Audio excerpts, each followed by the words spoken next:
পাকিস্তানকে রীতিমতো উড়িয়ে দিয়ে দাপুটে জয় বাংলাদেশের। তাসকিন মুস্তাফিজের অগ্নিঝরা বোলিংয়ের পর পারভেজ হাসান ইমনের বিধ্বংসী ব্যাটিং। সিরিজের প্রথম টি-20তে হেসে খেলে জিতল টিম বাংলাদেশ। পাকিস্তানের দেওয়া ১১১ রানের লক্ষ্যে ব্যাট করতে নেমে ৪ বলে ১ রান করে সালমান মির্জার শিকার হন তানজিদ তামিম। সালমানের পরের ওভারে ফেরেন টাইগার অধিনায়ক লিটন দাস। মাত্র ১ রান করেন তিনি। ৭ রানে ২ উইকেট হারানোর পর ক্রিজে লড়াই করেন হৃদয় ইমন। দ্রুত ২ উইকেট হারানোর পরও হৃদয় ইমনে প্রতিরোধ করে বাংলাদেশ।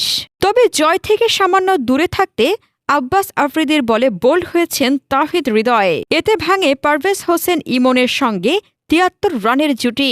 হৃদয় ৩৭ বলে করেছেন ৩৬ রান। এরপর ফাহিম আশরাফকে ছক্কা মেরে ৩৪ বলে তুলে নেন পারভেজ ইমন। আর ইমনের ব্যাটে ২৭ বল ও ৭ উইকেট হাতে রেখে সহজ জয় তুলে নেয় বাংলাদেশ।